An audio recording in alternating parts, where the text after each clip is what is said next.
สวัสดีครับท่านผู้ชมทุกคนทุกท่านด้วยนะฮะคลิปนี้จะแบ่งออกเป็น2คลิป2คลิปนั้นจะมีอย่าง5อันดับแล้วก็จะมีพิเศษใส่ไข่ไปต้องพูดว่าผมได้รับแรงบันดาลใจมาจากคำว่าทางบอลดีทางบ้านแย่แล้วก็ภาพครอบครัวของยูริ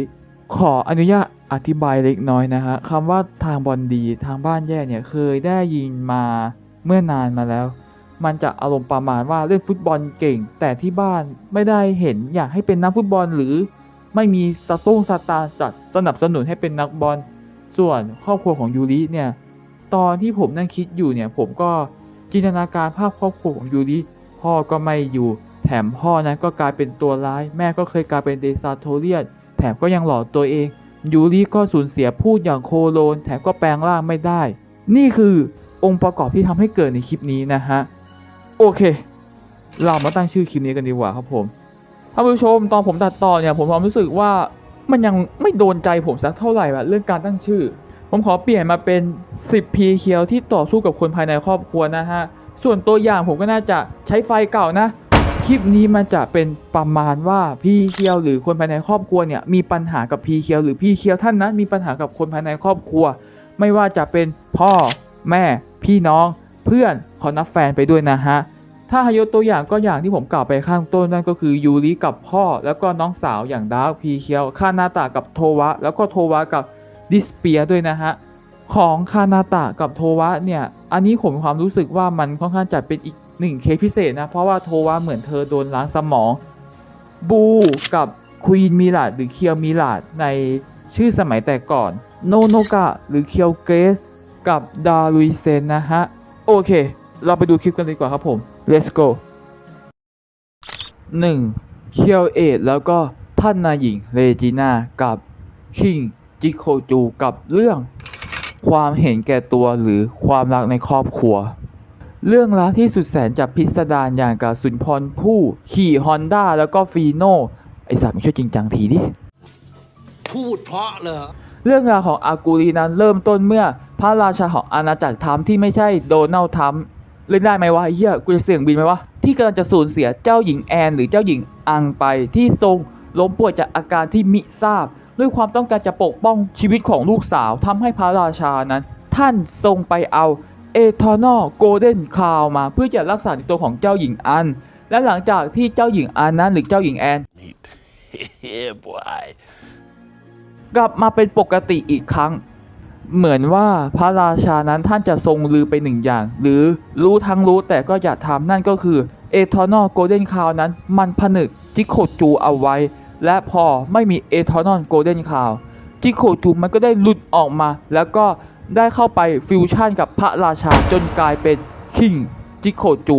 เจ้าหญิงแอนพยายามจะช่วยแต่มันสายไปซะแล้วอาณาจักรของเธอได้ล่มสลายพ่อของเธอได้กลายเป็นจิโคจูเธอกับเคียวซอนนั้นหลบหนีนะฮะและในขณะที่กำลังหลบหนีอยู่เธอบอกให้เคียวซอนนั้นหนีไปก่อนเดี๋ยวเธอนั้นจะตามไปก็นะคำสัญญาหรืออะไรพวกนี้มันไม่เคยมีอยู่จริงอยู่แล้วในขณะที่เธอนั้นกำลังเจรจาอยู่กับเบลนะฮะ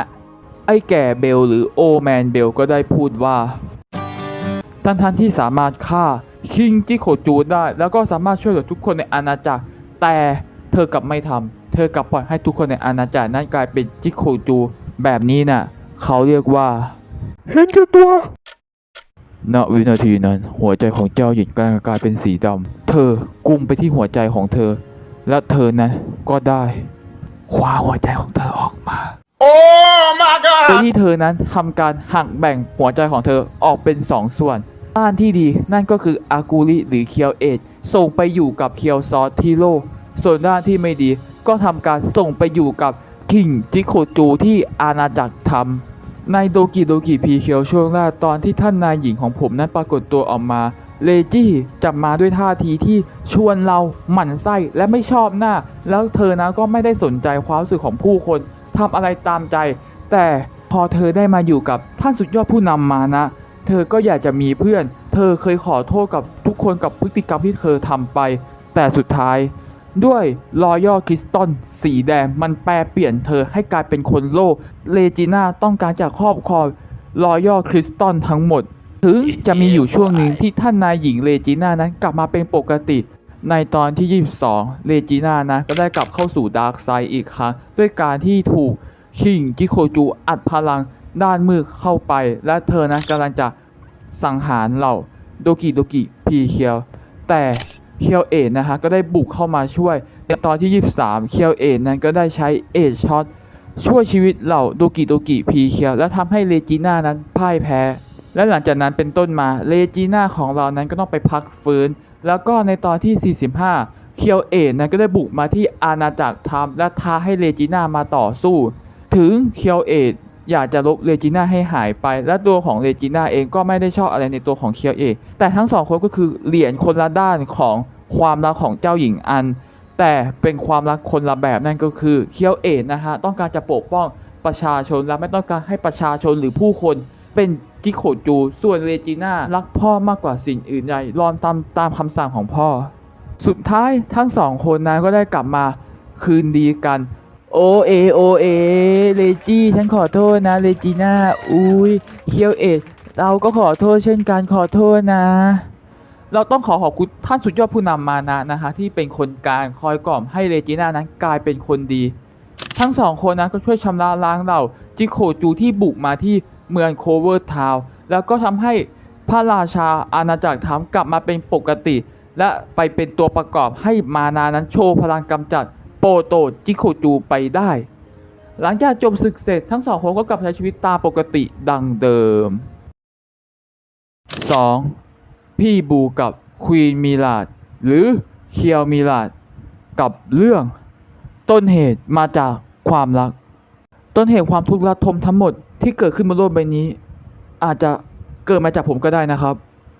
พี่บูเทพเจ้าของโลกใบนี้ผู้มีความรักให้กับมวลมหาประชาชนที่อาศัยอยู่ในโลกใบนี้ไม่ว่าคุณนั้นจะเป็นใครไม่ว่าคุณนั้นจะเป็นคนขายไก่ทอดขายน้ำเต้าหู้หรือเป็นคนขับวินมอเตอร์ไซค์เขานั้นก็จะรักทุกๆคนอย่างเท่าเทียมกัน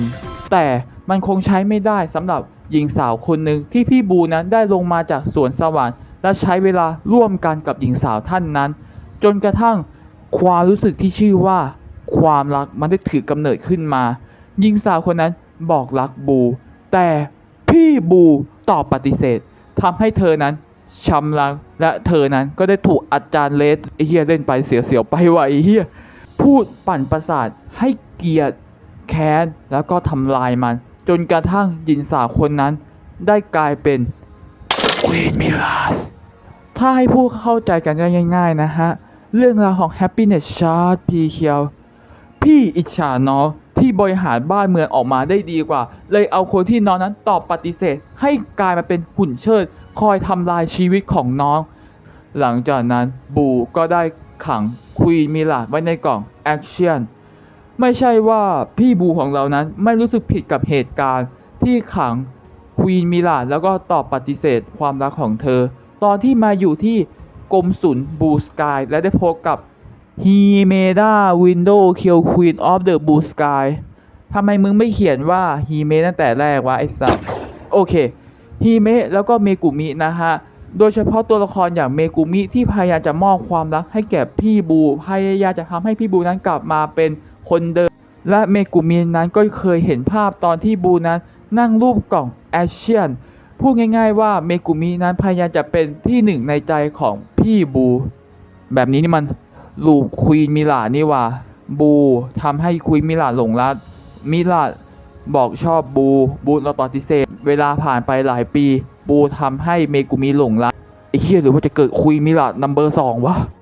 ในตอนที่ 43 เคียวเลอร์บลี่เข้าปะทะกับควีนมิลาดปีเคียวผู้มีความรักพยายามจะบอกให้ควีนมิลาดนั้นยังรู้ว่าบูนั้นยังคงรักเธอเสมอแล้วก็บอกด้วยว่าบูนั้นรู้สึกผิดที่ทำนั้นกับเธอแล้วยังบอกด้วยว่าตัวเธอนั้นเคียวเลอร์บลี่ก็หลงรักในตัวบูเช่นกันอ้าวไอ้ซัมไปบอกนั้นทำไมอะและในตอนนั้นเองควีนมิลาดที่โดนอาจารย์เลสปั่นให้เกลียดบู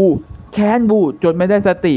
สุดท้ายคณะ Happiness Chart พีเคียวเลอร์บลี่เคียวปรินเซสเคียวฮันนี่แล้วก็เคียวฟอร์จูนใช้อินโนเซนต์ฟอร์มและใช้ท่าพีเคียวอินโนเซนต์พูริเคชันชำระล้างทำให้ควีนมิลาดนั้นกลับมาเป็น เหมือนเดิม แล้วตอนต่อมานะฮะจากคำบอกเล่าของเมกุมินะฮะเมกุมิจังนั้นได้เห็นตอนที่พี่บูกับคุยมิรานั้นจูบกันนะฮะแต่ไม่รู้ว่าจูบกันแบบไหนมันทำให้เมกุมินะฮะอกหักนั้นเปาะและแบบนั้นเองจานเลสของเราก็ได้เตรียมตัวที่จะเอาเมกุมินั้นไปทำเป็นคุยมิราคนที่3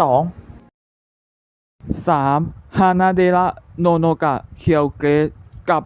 ดาลุยเซนกับเรื่องแกไม่มีสิทธิ์มาใช้ร่างกายของฉัน ถ้าจะบอกนะฮะว่าตัวละครวายร้ายตัวหนึ่งที่สร้างบาดแผลกับตัวเอกแล้วก็คนรอบข้างให้เจ็บปวดไปด้วย ชื่อแรกๆที่ตัวผมนั้นจะนึกถึงนั่นก็คือดาลุยเซนเคยได้ยินนะฮะว่าในเวอร์ชั่นของมังงะอาจารย์ฟูตาโกแกนั้นกลับใจมาเป็นคนดีร่วมสู้กับเหล่าพิตตี้เคียวแต่เวอร์ชั่นที่เป็นทีวีซีรีส์นะตอนที่แกนั้นถูกเหล่าพิตตี้เคียวทั้ง4คนแล้วก็เคียวเกตเนี่ยช่วยกันอัดช่วยกันตบช่วยกันต่อยเนี่ยแล้วตอนที่เคียวเกตประกาศเลยนะฮะว่าเธอยืนการไม่ให้ดารุยเซนเข้าไปใช้ในร่างกายของเธอเพื่อรักษาเนี่ยมันเป็นอะไรที่แบบถูกใจแล้วก็เกรสหลายโนโนกะนะฮะสิ่งแรกที่ผมนั้นจะนึกถึงเธอเป็นเด็กผู้หญิงที่ธรรมดาแต่ไอความธรรมดาเนี่ยเธอมีรอยยิ้มที่สดใสเธอเป็นมิตรต่อผู้อื่นสุภาพแล้วก็อ่อนโยนแต่ไอสิ่งเหล่านั้นเนี่ยมันก็มีบางอย่างที่เธอนั้นเคยประสบพบเจอมาก่อนเมื่อ3 ปีก่อน Healing Good P เคียวนะฮะตอนที่เธอนั้นยังเป็นเด็กเธอได้ถูกตัวบางอย่างนั้นฝังขอใช้คำว่าฝังนะเหมือนเอเลี่ยนเคยดูหนังเรื่องเอเลี่ยนไหมฝังเข้าไปในร่างกายของเธอแล้วไอ้นั่นอ่ะมันก็คือเจ้าดารุยเซนเมื่อมันนั้นได้ออกมาจากร่างกายของโนโนกะ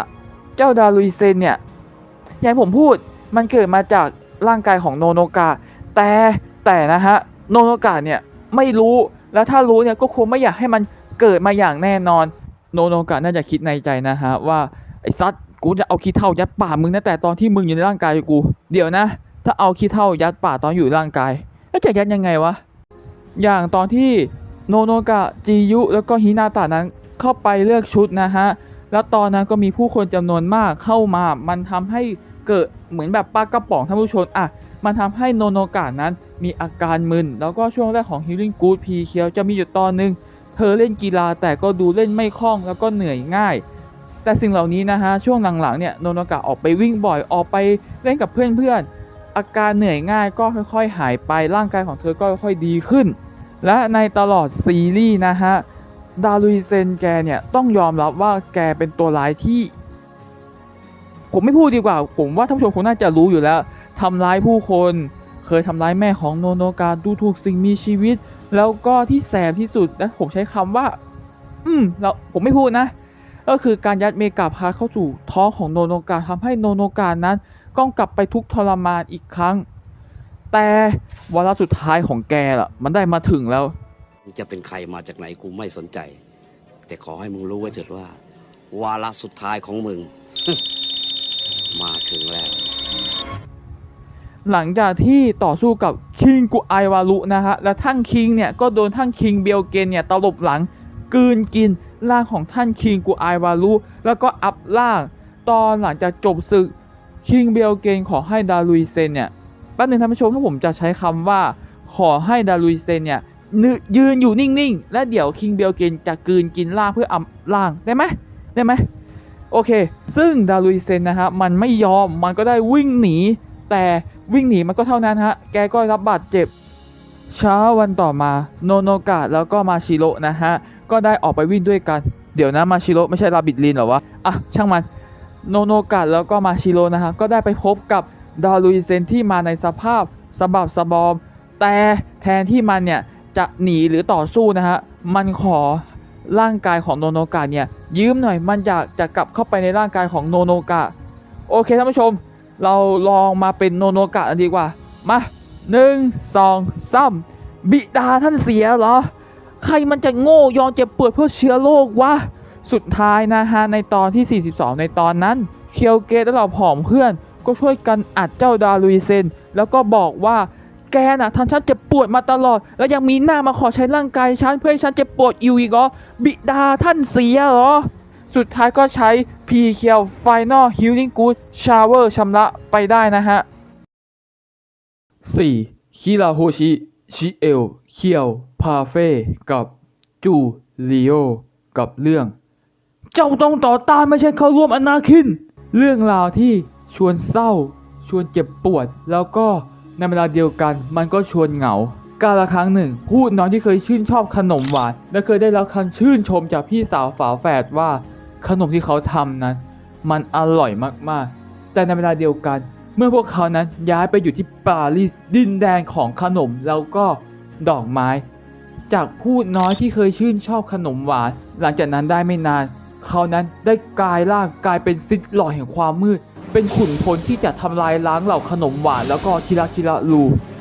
คงปฏิเสธไม่ได้ว่าคิราคิระพีเคียวอาราโมโตะนั้นในช่วงแรกนะฮะความวุ่นวายทั้งหมดนั้นมันถือกำเนิดขึ้นมาจากจูริโอที่บงการเริ่มแรกเขาให้เหล่าผู้นั้นไปช่วงชิงคิราคิราลูมาจากผู้คนภายในเมืองตอนที่ตัวละครอย่างจูริโอนั้นปรากฏตัวออกมาเราต้องยอมรับนะฮะว่าจูริโอนั้นเป็นตัวละครที่ฉลาดเก่งทางด้านการวางแผนมีความอยากรู้อยากลองแต่ใช้ในทางที่ไม่ถูกแล้วก็สกิลสุดท้ายนะฮะตัวละครตัวนี้นะมันเข้าถึงผู้คนค่อนข้างง่ายมันกลมกลืนไปพร้อมกับผู้คน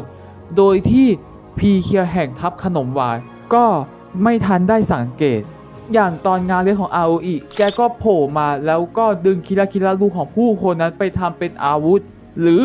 ตอนที่น้องสาวของเคนโจอากิระนั้นปรากฏตัวออกมาแกก็เอาคิราคิราลูของน้องสาวของอากิระนะครับไปทำเป็นอาวุธด้วยความที่เป็นคนอยากเผือกของจูริโอมันทำให้แกนั้นเข้าไปล่วงลึกชีวิตของเหล่าพีเคียวได้โดยที่พีเคียวแต่ละคนนั้นก็ไม่ทันได้สังเกตอย่างตอนที่ต่อสู้กับเคียวมาการอนนะฮะหลังจากจบการต่อสู้พี่ยูคาริของเราก็ยอมรับนะฮะว่าสิ่งที่พี่แกพูดเนี่ยมันจี้ใจดำเขาเหลือเกินแล้วก็วีรกรรมสุดท้ายที่แสบที่สุดด้วยความที่เป็นคนไม่ระมัดระวังตัวของเคียว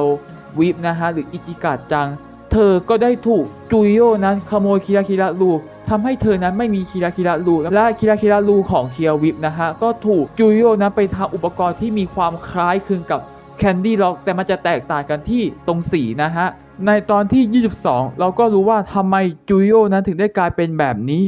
ส่วนหนึ่งชิเอลหรือคิราลินเธอไม่ได้สนใจความรู้สึกของน้องชายของตัวเองเธอมุ่งมั่นที่จะเป็นปาติซิเย่แล้วก็มาถึงวันที่แตกหักวันหนึ่งชิเอลนั้นเดินทางกลับมาที่พักเธอได้พบกับขนมที่จูริโอนั้นเป็นคนทำเธอได้ลองกินขนมจูริโอ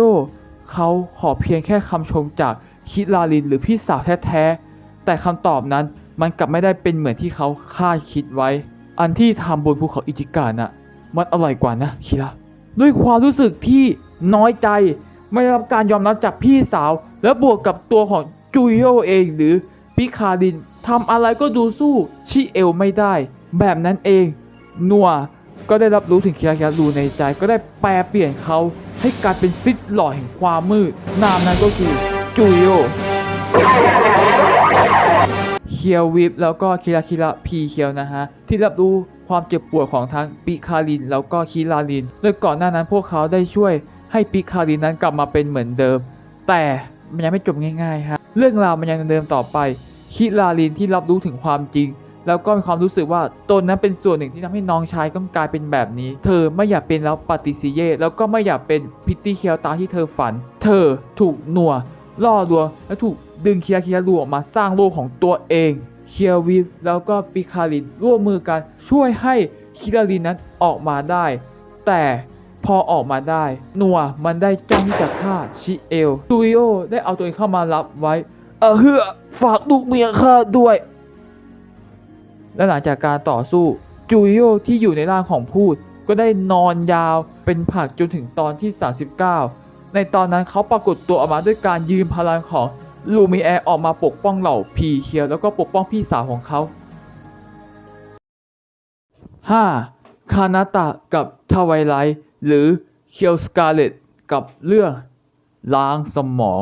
อันนี้ไม่เชิงว่ามีปัญหาโดยตรงกับคานาตะนะฮะแต่โทวาจังเธอถูกลักพาตัวไปโดยดิสเปียสและขังอยู่ในป่าความสิ้นหวังและถูกล้างสมองคาตานะไม่ใช่คานาตะนะฮะคานาตะกับโทวานะพวกเขาสองคนเป็น2พี่น้องกันพวกเขามักจะเล่นไวโอเลตนะฮะก็ไม่ใช่อีกไวโอลีนนะฮะมึงจะเอา5ไปไหนวะและโทวานะฮะเธอมีความฝันจะเป็นเจ้าหญิงที่ยิ่งใหญ่ แต่คุณพี่เขาก็ได้บอกว่าคนที่จะเป็นผู้ไม่ใช่เจ้าหญิงเนี่ยมันจะต้องเป็นพิตตี้เคียวเท่านั้นทำให้โทวะจังจะพยายามไล่ตามความฝันต่อไปเพลงมาวันหนึ่งโทวะเดินเข้าป่าโทวะเจอแม่มดตนหนึ่งแม่มดถามว่าอยากเป็นเจ้าหญิงที่ยิ่งใหญ่ไหมโทวะจึงตอบเป็นสิแล้วก็เรียบร้อยเธอโดนขังไว้ในป่าแห่งความสิ้นหวังแล้วพอไม่มีเจ้าหญิงดิสเปียร์ก็ทำการรัฐประไม่เอาไม่พูดเปียร์ก็ทำการยึดอาณาจักรโฮมคินดอมนะฮะประชาชนในอาณาจักรโฮมคินดอมนะฮะตกอยู่ภายใต้ความสิ้นหวังของดิสเปียร์และหลังจากยึดอาณาจักรเสร็จดิสเปียร์ก็ได้ทำการล้างสมองโทวะจังแล้วก็ตั้งชื่อให้ใหม่ว่าทวายไลท์บุตรแห่งดิสเปียร์ไอสัตว์กูนึกว่านักมวยตลอดเรื่องโกปิงเซสพีเคียวนะฮะทวายไลท์จะมาในบทบาทของตัวร้ายเป็นคู่ต่อสู้กับเจ้าหญิงฟอร่าแล้วก็พระสหายจนกระทั่งฮารุกะแล้วก็พระสหายนะฮะได้บุกไปอาณาจักรโฮมคินดอมที่ตอนนี้มันอยู่ภายใต้การควบคุมของดิสเปียร์และพวกเขาได้พบกับทวายไลท์ที่มาพร้อมกับ Dark Princess Perfume และเธอก็ได้แปลงร่างเป็น Black Princess เข้าต่อสู้กับเคียวฟอร่าในการต่อสู้3พีเคียวนะฮะใช้ท่า Trinity Explosion และบวกกับเสียงไวโอลินของคานาตะทำให้ทวายไลท์นะฮะกลับมาเป็นโทวะจังอีกครั้งแต่ด้วยความช่วยเหลือของคานาตะนะฮะที่เสียสละตัวเองถ่วงเวลาการดิสเปียร์ทำให้โทวะฮารุกะมินามิคิราระกลับไปที่โลกของพวกเขาแต่ดิสเปียร์มันไม่ยอมครับมันตามมาที่โลกของพวกฮารุกะและพอมาถึงโลกของฮารุกะมันก็ได้ขังโทวะแล้วก็ไวโอลินของคานาตะเอาไว้เคียวฟอร่าสามารถบุกเข้ามาถึงกรงขังของโทวะแล้วก็ไวโอลินเคียวฟอร่านะฮะเล่นไวโอลินถ่ายทอดความรู้สึกของคานาตะผ่านบทเพลงทำให้โทวะนั้นเกิดความประทับใจเธอได้หยิบไวโอลินขึ้นมาแล้วก็เล่นตามและประกาศต่อหน้าทุกคนว่าต่อจากนี้เธอจะไม่สิ้นหวังอีกต่อไปและเธอก็ได้แปลงร่างเป็นเคียวสกาเลตที่ไม่ใช่สกาเลตโจฮันสันพูดอะไรอะแล้วก็สามารถจัดการร่างโคของดิสเปียร์ไปได้ท่านผู้ชมไม่ต้องแปลกใจที่มันไม่ฮาเหมือนแต่ก่อนผมเหนื่อยจริงท่านผู้ชมผมขอโทษอันนี้แถมให้เคียวอามูลูลูอามูกับศาสตราจารย์ผู้ช่วยศาสตราจารย์อธิบดีนายแพทย์ผู้ว่าการนายอำเภอศาสดีกำนันผู้ใหญ่บ้านพันตำรวจเอกนาวากาศโททำเหนื่อยผมไม่ขอพูดใหม่ผมเหนื่อยกับเรื่องขอโทษที่เป็นพ่อแย่ๆคนหนึ่งคำนิยามที่เราจะมอบให้แก่ด็อกเตอร์ทัมนะฮะถึงภายนอกจะเป็นคนที่ดูโหดร้ายแต่ที่จริงแล้วภายในเป็นคนที่ตามุตามิมากๆด็อกเตอร์ทัมนะฮะแกมีหัวอกมาเป็นพ่อจำตอนที่27ได้ไหมฮะคือตัวร้ายเนี่ยมันไม่สนใจคำขอพวกพีเคียวไม่ว่าพวกพีเคียวเนี่ยจะขออะไรเท่าไหร่เนี่ยพวกตัวร้ายก็ไม่ทำตามคำสั่งของเจ้านายของพวกมันแต่ทัมเนี่ยสั่งโอชิไมเดอร์ณตอนนั้นนะฮะทั้งที่ตัวโอชิไมเดอร์เนี่ยมันเป็นสว่านแล้วการโจมตีของมันเนี่ยเหมือนแบบเป็นสว่านมันบอกว่าไม่ต้องใช้เสียงนะไม่ต้องทำอะไรมันเกิดเสียงแล้วตัวโอชิไมเดอร์ตัวนั้นมันก็ไม่ทำเลยมันเหมือนแบบโจมตีเปล่าๆแล้วก็ตอนที่35นะฮะด็อกเตอร์ทัมแกก็กลับมาพร้อมกับโอชิไมเดอร์เวอร์ชั่นที่เก็บเสียงแม่เป็นคนที่เรียนรู้จากความผิดพลาดได้ดีตอนที่40ด็อกเตอร์แกกลับมาเป็นคนดีอีกครั้งนะฮะแล้วก็มาที่ร้านของ Beauty Harryแกเป็นคนเล่าเรื่องราวในโลกอนาคตถึงจะเล่าเรื่องราวโลกอนาคตแล้วก็กลับใจเป็นคนดีแล้วลูลูของเราก็ยังโกรธที่ด็อกเตอร์นั้นเพิ่งมาพูดเอาตอนนี้และยังมาขอให้ลูลูเรียกตัวเองว่าพ่ออีกต่างหากผมว่าคนดูไม่เริ่มเกลียดกูแล้วว่าแบบมึงจะเน้นอะไรกับคำว่าพ่อวะแล้วก็ลูลูคิดว่าตัวนั้นไม่เป็นประโยชน์อะไรเลยสำหรับด็อกเตอร์แกในตอนที่ลูลูนั้นเพิ่งถือกำเนิดขึ้นมาใหม่ๆช่วงที่ลูลูนั้นถือกำเนิดขึ้นมาใหม่ๆถึงร่างกายของเธอนั้นจะเป็นวัยรุ่นแต่อารมณ์พัฒนาการเนี่ยของเธอไม่ต่างอะไรจากเด็กและบวกกับการที่เธอนั้นเป็น Android มันเลยยากมากที่จะสอนให้ลูลูนั้นมีอารมณ์มีความนึกคิดแบบมนุษย์ไม่ใช่ว่าด็อกเตอร์แกไม่พยายามนะฮะด็อกเตอร์แกก็พยายามบอกให้ลูลูนั้นเริ่มอะไรง่ายๆก่อนอย่างทักทายสวัสดีขอบคุณขอโทษแต่ลูลูนั้นไม่สามารถทำได้จนด็อกเตอร์แกนะฮะ พยายามเท่าไหร่จนด็อกเตอร์แกท้อนะฮะแล้วเริ่มนึกถึงลูกแท้ๆที่จากไปและหลังจากนั้นนะฮะทำก็เลยลบข้อมูลของลูลูและเริ่มตีตัวออกห่างจากลูลูอ่ะด็อกเตอร์แกนะฮะก็กลับใจมาเป็นคนดีแล้วลูลูหรือเคียวอามูก็น่าจะทำดีด้วยหรือเรียกด็อกเตอร์แกว่าพ่อหรือกอดด็อกเตอร์แกสักครั้ง お父さんって呼んでお断りしますもう一回お断りしますもうお断りします ลูลูคงคิดในใจไอ้เฮ้ยแก่ขนาดนี้แล้วยังทำตัวเพี้ยนอีกเดี๋ยวกูก็พาไปอยู่บ้านพักคนชราแม่งแต่นะฮะสิ่งที่พ่อใหญ่ทำเนี่ยต้องการที่สุดหลังจากที่แกได้กลับใจเป็นคนดีแล้วแกก็อยากใช้เวลาอยู่กับลูกสาวของตัวเองอย่างตอนงานคริสต์มาสนะฮะลูลูก็ได้ฝึกลองทำแกงกะหรี่จากแม่ของฮานะแล้วมาให้ทำทานในส่วนของตอนจบ